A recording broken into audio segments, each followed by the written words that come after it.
ये आकाशवाणी रायपुर है। छत्तीसगढ़ी समाचार बुलेटिन के संग धर्मेंद्र दुबे के जय जोहार। आज के प्रमुख समाचार। राष्ट्रपति द्रौपदी मुर्मू के अवैया 25 अक्टूबर के 2 दिवसीय छत्तीसगढ़ दौरा के कार्यक्रम प्रस्तावित है। केंद्र सरकार हा मुफ्त में फोर्टिफाइड चाउर दे के मंजूरी जारी कर दे है और केंद्र सरकार हा प्रदेश ल कर हस्तांतरण पर करीबन 6,000 करोड़ रुपया के मंजूरी दे है। अब समाचार विस्तार ले। राष्ट्रपति द्रौपदी मुर्मू के अवैया 25 अक्टूबर ले 2 दिन के छत्तीसगढ़ दौरा प्रस्तावित है। श्रीमती मुर्मू के 25 अक्टूबर के दिन ही भिलाई में आईआईटी के दीक्षांत समारोह में शामिल होए के संभावना है, जेकर बाद ओमन एनआईटी रायपुर के दीक्षांत समारोह में घलो हिस्सा लिही।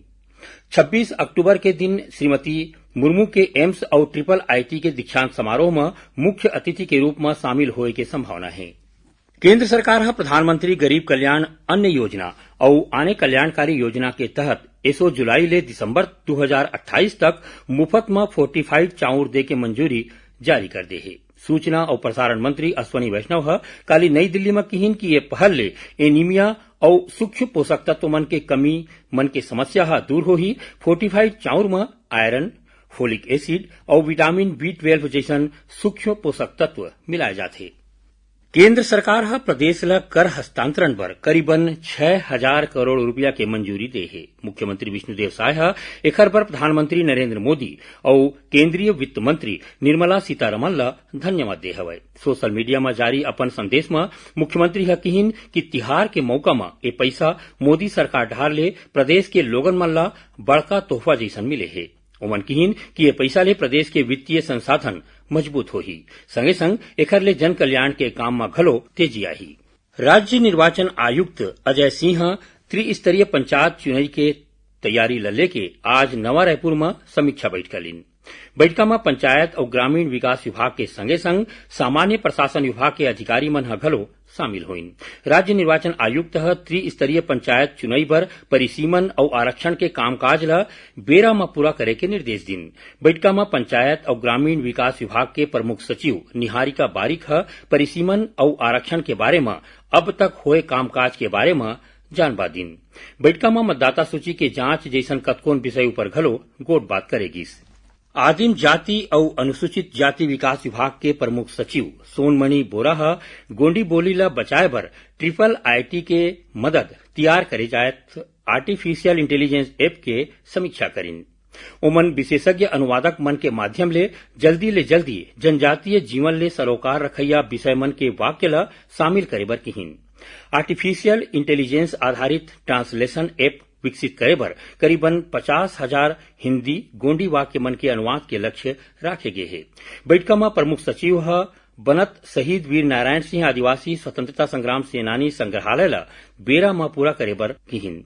आज के बैठक के बाद एक गांव फिर 16 अक्टूबर के समीक्षा बैठक राखे जाही। छत्तीसगढ़ी समाचार बुलेटिन आप मन आकाशवाणी रायपुर ले सुनत हो। छत्तीसगढ़ के खबर ले है आपकी वास्ता और खबर के विश्वसनीयता ले है हमार वास्ता।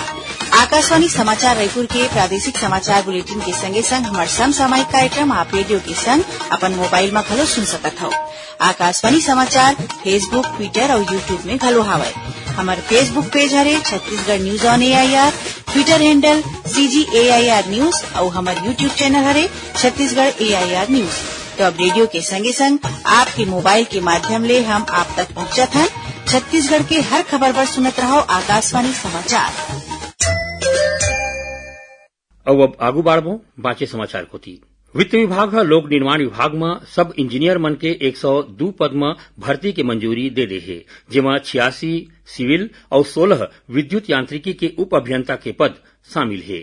एकर पहली लोक स्वास्थ्य यांत्रिकी विभाग में 128 अभियंता मन के पद निकाले गए रहिस। प्रदेश में अब तक 8 ले ज्यादा विभाग में आने पद पर भर्ती के काम शुरू हो गए है।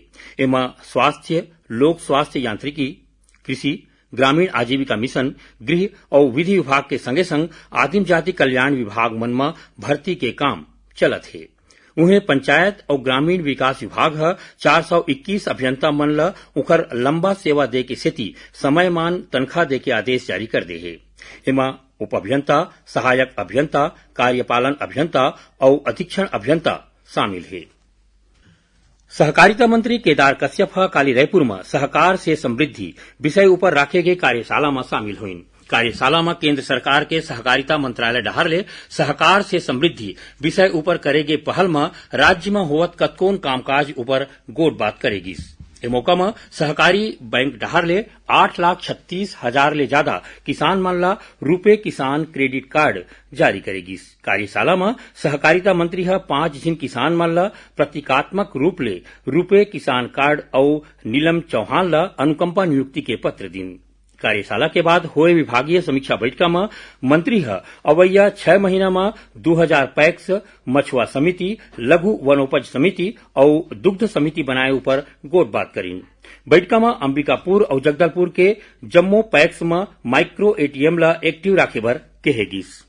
जाने माने उद्योगपति रतन टाटा के काली मुंबई में निधन हो गए। 86 साल के श्री टाटा के एक ठिन प्राइवेट अस्पताल में इलाज चलत रहीस। राष्ट्रपति द्रौपदी मुर्मू, उपराष्ट्रपति जगदीप धनखड़ और प्रधानमंत्री नरेंद्र मोदी के संगे संग समाज के कतकोन प्रमुख मनखे मन रतन टाटा के मौत में शोक व्यक्त करे है।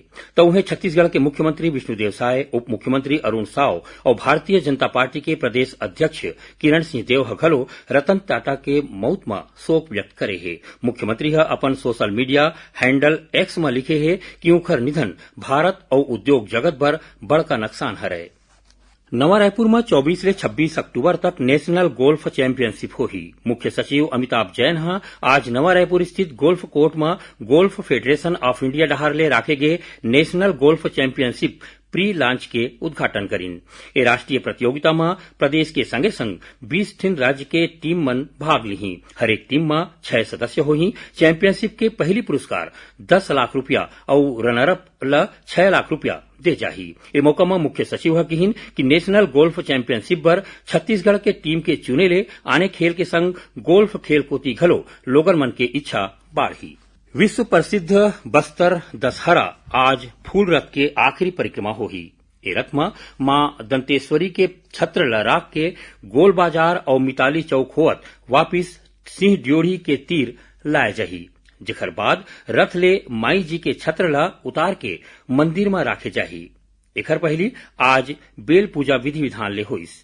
ए विधान में जगदलपुर के तीर स्थित सरगीपाल गांव के बेल चबूतरा में बेल के पेड़ के पूजा पाठ करेगिस। जेकर बाद उहाँ ले बेल फल लाके मां दंतेश्वरी मंदिर में राखेगिस। काली रतिहा दंतेश्वरी मंदिर के पुजारी, मांझी और चालकी मन बेल देवी मन ला न्योता देबर गे रहिन। मंदिर के पुजारी के मुताबिक बस्तर दशहरा में ए रस्म बछर 1727 ले चले आवत है। आखिर में प्रमुख समाचार एक घाव फेर। राष्ट्रपति द्रौपदी मुर्मू के अवैया 25 अक्टूबर के 2 दिवसीय छत्तीसगढ़ दौरा के कार्यक्रम प्रस्तावित है। केंद्र सरकार मुफ्त में फोर्टिफाइड चाउर दे के मंजूरी जारी कर दे है और केंद्र सरकार प्रदेश ला कर हस्तांतरण पर करीबन 6,000 करोड़ रुपया के मंजूरी दे है। एक संग छत्तीसगढ़ी समाचार बुलेटिन इहे सिरावत है। जय जोहार।